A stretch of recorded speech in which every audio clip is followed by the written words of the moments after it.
Le thème d'un temps pour notre couple aujourd'hui sera l'attachement désorganisé et le couple. Je vous laisse écouter, puis vous pourrez prendre le temps d'échanger entre vous. Pour cette vidéo, je me suis fortement inspirée du livre Ne plus souffrir en amour, comment prévenir et guérir les blessures affectives du docteur Stéphane Clerget. Chacun développe un mode d'attachement singulier au sein de ses relations amoureuses. Ce mode est caractérisé par une diversité tant dans la manière que dans l'intensité avec laquelle nous nous attachons à notre partenaire. Les souffrances qui peuvent découler des relations amoureuses varient en intensité et en nature en fonction du style d'attachement de chacun. Je vous rappelle qu'il y a quatre types d'attachement, le style sécure, le style anxieux, le style évitant et aujourd'hui, on va aborder le style désorganisé.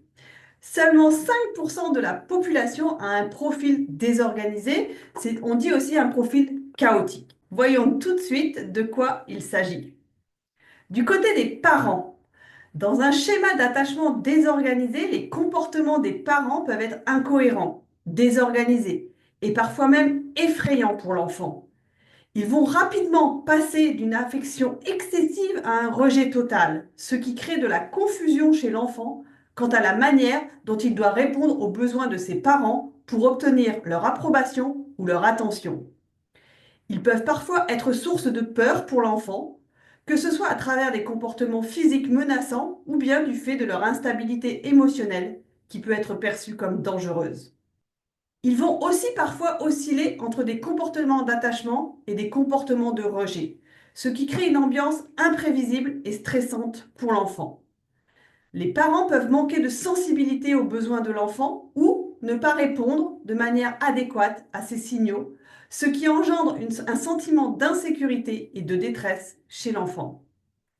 Dans certains cas, les parents peuvent eux-mêmes avoir été victimes de traumatismes non résolus, ce qui peut se refléter dans leur interaction avec leur enfant, créant ainsi un cycle de transmission intergénérationnelle de l'attachement désorganisé.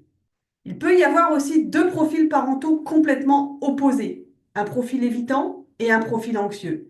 Et l'enfant ne sait pas quoi faire avec cela. Il peut prendre l'anxiété de l'anxieux et l'évitement de l'évitant et se construire avec cette ambivalence sans trouver sa place, en ayant la sensation que tout ce qu'il fait ne va jamais. L'enfant peut avoir l'impression d'être complètement à côté de la plaque. L'enfant est en souffrance, se sentant rejeté en permanence. En résumé, ce type de parent peut présenter un large éventail de comportements perturbateurs qui compromettent la capacité de l'enfant à former des liens sécurisés et stables avec ses figures d'attachement présentes et futures. Alors, du côté de l'enfant, les enfants avec un attachement désorganisé peuvent présenter des troubles émotionnels tels que l'anxiété, la dépression, des sautes d'humeur importantes et des difficultés à réguler leurs émotions. Ils peuvent également manifester des comportements perturbateurs, tels que l'agressivité, la désobéissance, le retrait social ou des problèmes de sommeil. Ils ont parfois du mal à établir et à maintenir des relations sociales saines. Ils peuvent rencontrer des difficultés à faire confiance aux autres, à former des liens affectifs profonds et à développer un sentiment de sécurité dans leurs relations, qu'elles soient amicales ou amoureuses. En raison du manque de soutien et de validation émotionnelle de la part des figures d'attachement, ces enfants peuvent avoir une faible estime de soi et une perception négative d'eux-mêmes. Ils peuvent un jour étouffer la personne qu'ils côtoient et le lendemain l'éviter totalement pour pouvoir être seuls et tranquilles, parce que de toute façon, ils croient que personne ne pourra l'aimer. Ils ne trouvent jamais un moment de repos, de répit, car les relations sont toujours chaotiques. En grandissant, les enfants avec un attachement désorganisé peuvent faire tout et n'importe quoi. Ils mettent la pression aux personnes ou ne sont jamais là où on les attend. Ils sont en mode rebelle avec certains adultes et en mode soumis avec d'autres. Dans le relationnel amoureux, ça peut être le désastre total. Sortir avec les personnes qu'il ne faut pas. Plus la personne les rejette, plus ils y vont. Convaincus de vivre le grand amour dès que quelqu'un leur sourit. Ils ne comprennent rien à l'amour, à l'amitié, au fonctionnement familial. Ils sont complètement perdus, ne vont pas bien, sont tout le temps malheureux, peuvent se faire agresser ou abuser et ne savent pas être eux-mêmes. Ils s'épuisent à vouloir être aimés, ils n'ont pas de respect d'eux-mêmes. Devenus adultes, ils peuvent internaliser des modèles de relations dysfonctionnelles basés sur l'instabilité émotionnelle, le manque de confiance et le désengagement émotionnel. Cela peut se traduire par des difficultés à établir et à maintenir des relations sentimentales saines et stables à l'âge adulte. En raison de leur expérience d'attachement instable et parfois traumatisante, les adultes ayant eu un attachement désorganisé quand ils étaient enfants peuvent développer une peur de l'engagement dans leurs relations. Ils peuvent avoir du mal à faire confiance à leur partenaire et à s'engager émotionnellement, de peur d'être blessés ou abandonnés. Une fois adultes, certains peuvent rechercher de manière compulsive des relations affectives pour combler le vide émotionnel ressenti pendant l'enfance, ce qui peut conduire à des comportements de dépendance émotionnelle. Ils vont rencontrer des difficultés dans la communication émotionnelle avec leur partenaire, ainsi que dans la résolution des conflits de manière saine et constructive. Ils peuvent avoir du mal à exprimer leurs besoins et leurs émotions de manière claire et à comprendre les besoins et les émotions de leur partenaire. Ils peuvent être violents envers eux-mêmes ou envers le partenaire. Alors, comment ne plus en souffrir? Certes, notre style d'attachement s'enracine dans nos toutes premières relations quand nous sommes enfants et est bien campé à l'âge adulte. Cependant, il n'est pas totalement figé pour autant. Nous avons une capacité d'évolution tout au long de notre existence.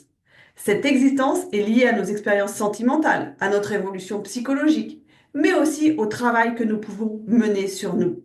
Voyons comment nous pouvons participer à une évolution positive de notre style d'attachement vers l'attachement sécurisé, source de bien-être et de sérénité si celui-ci nous fait souffrir. Alors, que faire si votre attachement est désorganisé? Le style d'attachement désorganisé est généralement associé à une histoire personnelle plus chargée en traumatisme et nécessite plus qu'un autre mode d'attachement, le soutien d'un psychologue ou d'un psychiatre pour évoluer positivement. Comme pour les autres styles d'attachement, la première étape est d'en prendre conscience, de reconnaître et d'accepter votre style d'attachement et de comprendre en quoi il influence vos relations et vos émotions dans le couple. L'exploration de vos expériences passées nécessite une plongée dans votre enfance et l'analyse des liens intrafamiliaux et des éventuelles maltraitances ou carences subies. Il faudra faire preuve de grande autocompassion et parvenir à admettre que vous n'êtes pas responsable de ce que vous avez subi, que vous méritiez comme tous les enfants et que vous méritez comme chacun d'entre nous de l'amour et du soutien. Apprendre à s'aimer, apprendre à se rendre compte que l'amour existe, trouver son modèle et sortir de ce modèle insécure. Ce n'est pas l'autre qui va vous guérir de vos blessures, et ça, c'est votre travail. Cherchez des relations saines et sécurisantes dans lesquelles vous pratiquerez des modèles d'attachement plus positifs. Des relations avec des personnes qui sont compatissantes, respectueuses et capables de fournir un soutien émotionnel peuvent vous aider sur la durée à contrebalancer les schémas de votre style d'attachement désorganisé.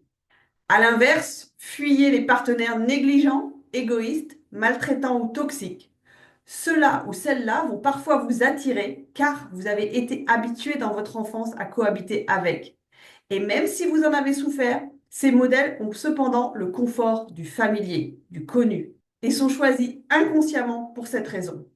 Alors le conseil principal, c'est d'être patient et bien avec vous-même, bienveillant avec vous-même.